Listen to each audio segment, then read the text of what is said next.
શિનોર તાલુકા પંચાયતના ભાજપના સભ્યોએ ભાજપના બોર્ડ વિરુદ્ધ જ અવિશ્વાસની દરખાસ્ત રજૂ કરતા જિલ્લાનું રાજકારણ ગરમાયું છે. વડોદરા જિલ્લાના શિનોર તાલુકા પંચાયતમાં ભાજપના ચૂંટાયેલા સભ્યોના બોર્ડમાં કુલ 4 જેટલા ભાજપના સભ્યો તેમજ 3 કોંગ્રેસના સભ્યો અને એક અપક્ષ સભ્યએ ગઈકાલે તાલુકા વિકાસ અધિકારીને અવિશ્વાસની દરખાસ્ત રજૂ કરી હતી. 8 સભ્યોમાં તાલુકા પંચાયતના ઉપપ્રમુખ પણ અવિશ્વાસની દરખાસ્તમાં જોડાયા હતા. જોકે અવિશ્વાસની દરખાસ્ત નિયત નમૂનામાં ન હોવાના કારણે તાલુકા વિકાસ અધિકારીએ અરજીને દફતરે કરી હતી. જોકે આ ઘટના પહેલીવાર બની નથી.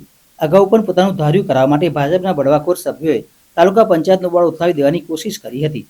જોકે તે સમયે સમજાવટથી મામલો થાળે પડ્યો હતો.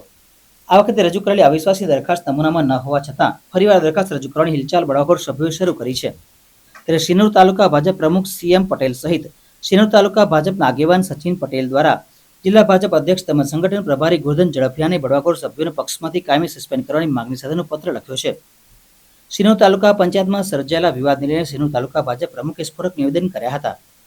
પ્રમુખ CM પટેલે જણાવ્યું હતું કે ભાજપમાં બહારથી આવેલા તત્વો પોતાનું ધાર્યું કરવા માટે વારંવાર પંચાયતને બાનમાં લેવાનો પ્રયત્ન કરે છે. તેઓએ બદામ અને મગફળીનું ઉદાહરણ આપીને કહ્યું હતું કે કોંગ્રેસ છોડીને ભાજપમાં આવેલા નેતાઓને અમે મગફળી તરીકે ઓળખીએ છીએ, જ્યારે મૂળ ભાજપના નેતાઓને અમે બદામ કહીએ છીએ. આ સાથે તેઓએ ગ્રાન્ટની વહેંચણી અને કમિશનમાં રચાપચા રહેતા બળવાખોર તાલુકા પંચાયત સભ્યોને આડે હાથ લીધા હતા. માત્ર કમિશનની ગોઠવણ ન થાય તે માટે સત્તાને બાનમાં લેવાના પ્રયત્નો બળવાખોર સભ્યો કરતા હોવાનો આક્ષેપ તાલુકા ભાજપ પ્રમુખે કર્યો હતો.